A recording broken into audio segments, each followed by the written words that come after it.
नमस्कार. मी डॉक्टर वंदना गुरव. आज आपण खूप सामान्य पण अनेक मुली आणि महिलांना त्रास देणाऱ्या एका विषयावर बोलणार आहोत.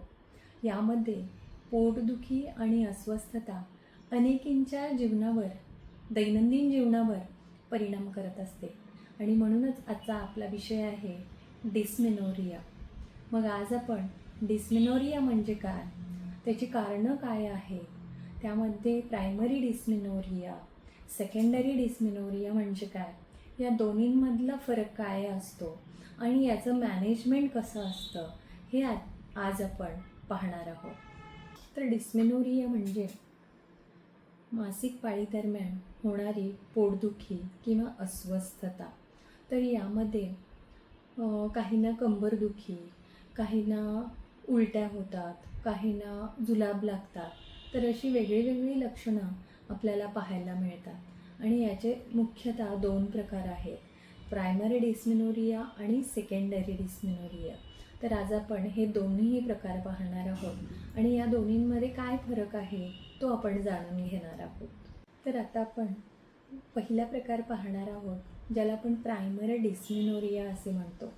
तर यामध्ये कोणताही आजार नसतो किंवा गर्भाशयाच्या रचनेतही काही बदल झालेला नसतो आणि शक्यतो हे सिम्पटम किशोरवयीन मुलींमध्ये दिसून येतात.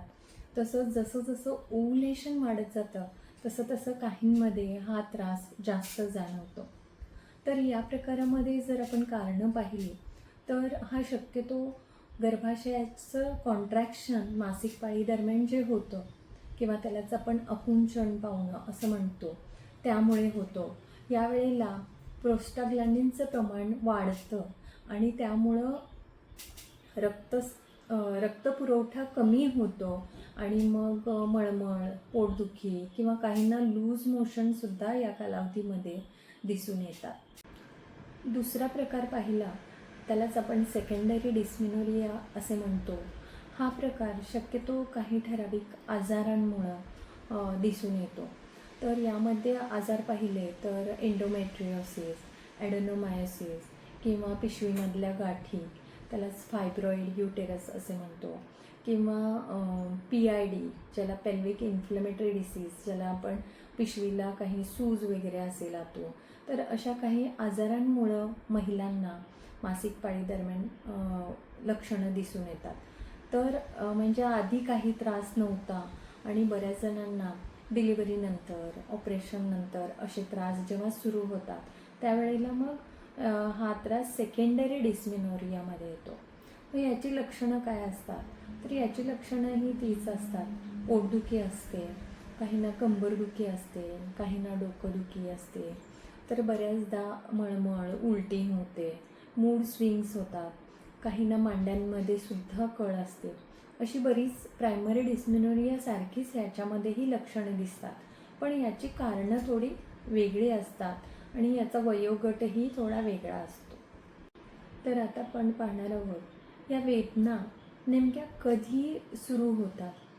तर प्रत्येक महिलांमध्ये, मुलींमध्ये हे अगदी वेगळ्या वेगळ्या कालावधीमध्ये दिसून येतं. काहींना मासिक पाळी येण्या आदल्या दिवशीपासून सुरू होतं, काहींना रक्तस्राव सुरू झाल्याबरोबर पोटात दुखायला सुरू होतं, काहींना हा कालावधी 1 तासाचा असू शकतो, काहींना हा कालावधी 1 दिवस किंवा 2 ते 3 दिवससुद्धा असू शकतो. ज्यांना असा डिस्मेनोरियाचा त्रास होत आहे तर त्यांनी काही लाईफस्टाईल चेंजेस करूनसुद्धा यामध्ये थोड्या प्रमाणात आपण हा त्रास कमी करू शकतो. तर असे कोणते लाईफस्टाईल चेंजेस आहेत, तर नियमित व्यायाम, योग्य आहार, ताजी फळं, भाज्या किंवा आहारात आपल्या जंक फूड आणि साखरेचं प्रमाण जर कमी ठेवलं तरीही आपण काही प्रमाणात डिस्मेनोरिया कमी करू शकतो.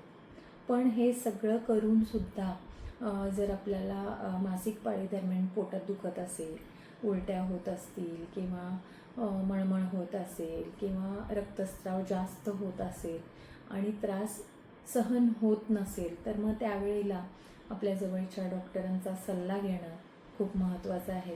कारण या पाठीमागं नेमकं कोणतं कारण आहे हे शोधणंही तितकंच महत्त्वाचं आहे. होमिओपॅथिक उपचार पद्धतीचा जर तुम्ही विचार करत असला तर अतिशय प्रभावी औषधं यामध्ये आहेत. ते फक्त प्रत्येक पेशंटला हे वेगळं औषध असतं, कारण प्रत्येक पेशंटची लक्षणंही वेगळी असतात. मग त्यांचं माइंड सिम्पटम्स किंवा मानसिक लक्षणं घेतली जातात, भावनिक लक्षणं पाहिली जातात, पाळीच्या वेदनेचे प्रकार कोणते आहेत ते पाहिलं जातं आणि एकूणच त्या पेशंटची पूर्ण माहिती घेऊन मग त्याला औषध दिलं जातं. मग यामध्ये काही होमिओपॅथिक औषधं आहेत जी जास्तीत जास्त यूज केली जातात.